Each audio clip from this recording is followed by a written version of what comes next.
Hey, what's up? This is Introverted Smiles, and I'm giving a shout out to Converted to Islam channel.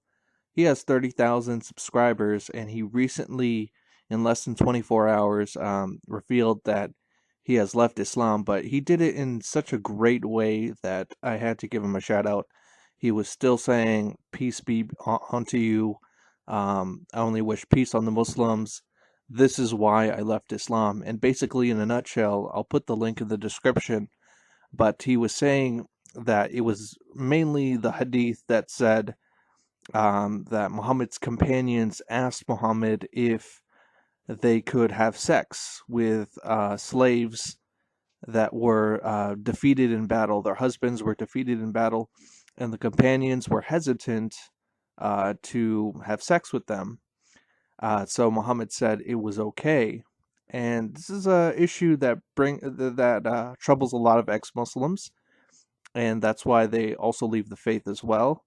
It's hadiths like this. He's coming from the moral standpoint of it, and it also seems that he has a problem with the concept of slavery itself in Islam, and this is something that we honestly need to discuss.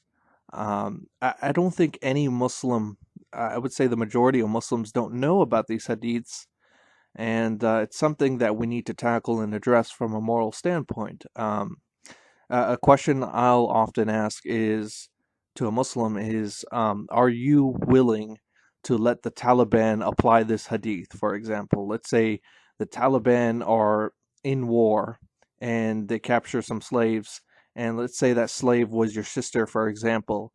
Will you be willing to say, this is from God? This is what I should do? And that's pretty much the question. Now, a lot of Muslims don't really know how to answer this. So I ask Muslims to question the validity of hadith in the first place.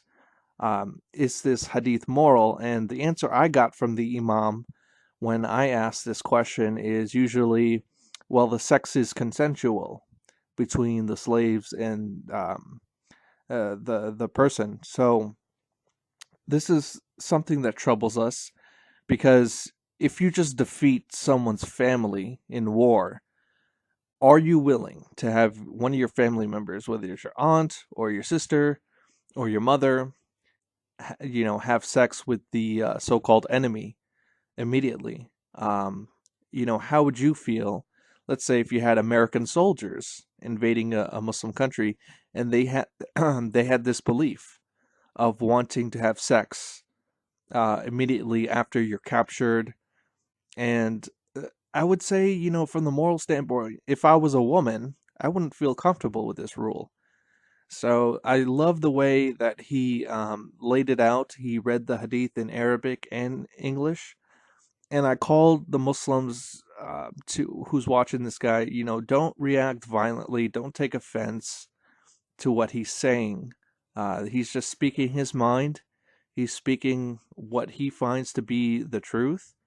And for those Muslims that lend him an ear and that are open minded, I applaud you. I really do. And I see a lot of change lately in the Muslims in my comments. They're giving me support and saying, you have some good points. We have to talk about this. So I am really proud of that. I still have, of course, the Muslims. I understand, like, when I call out your religion or your way of life, it's like as if I was insulting your father or I was insulting your mother. And that's definitely not what I intend to the case. I don't intend to hurt anybody, but it's just the way it is. When I question my beliefs, it hurt me deep down inside. It hurt me deep down inside. So there has to be a point where you have to be willing to be offended for your beliefs. And all I have to say is, let's talk about these hadiths.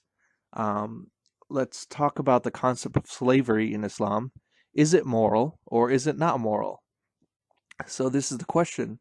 Um, you have to put together the context of how Muhammad lived his life, and the Quran and the tafsir and the hadiths in context, the full picture. You can't just continue to cherry pick other verses from the Quran that have nothing to do with what is at hand. So this is what I call all Muslims to do. We have to make some changes in our people. I still consider the Muslims, I understand what it was like being Muslim, right? So I don't call for bigotry against Muslims. And this is to the other subscribers of mine as well, who just have this mindset, oh, let's just nuke Mecca, let's just kill everybody. Uh, any of that stuff. I don't promote that on my channel. I'm not closed minded like that because I know what it was like to be a Muslim. And looking back at it when I was Muslim myself and devout, now I understand what people thought of me. They thought I was just this crazy, evil person.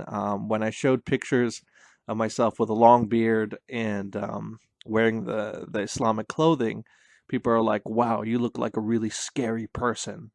And I just wanted to say, you don't have to be scared of Muslims in our country if they're willing to have a dialogue, if they're willing to be peaceful as well. It's not like they're using this concept of taqiyya, which I think is a very overused term when it comes to non-Muslims applying that to Muslims.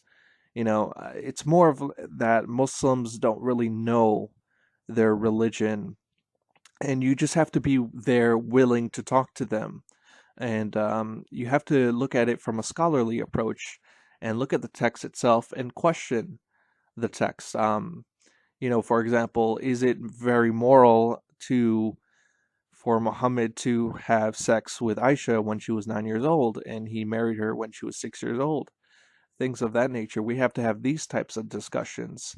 So I just wanted to say, hey, converted to Islam, brother, if you're there, I'm willing to talk because I studied this text as well. It's not like I just an angry. Well, I guess I do appear angry on my video sometimes, and I'm trying to tone that down, trying to control that, and let's get back to the core issues of the text and make this thing work. So I just say thank you so much and peace out to everyone.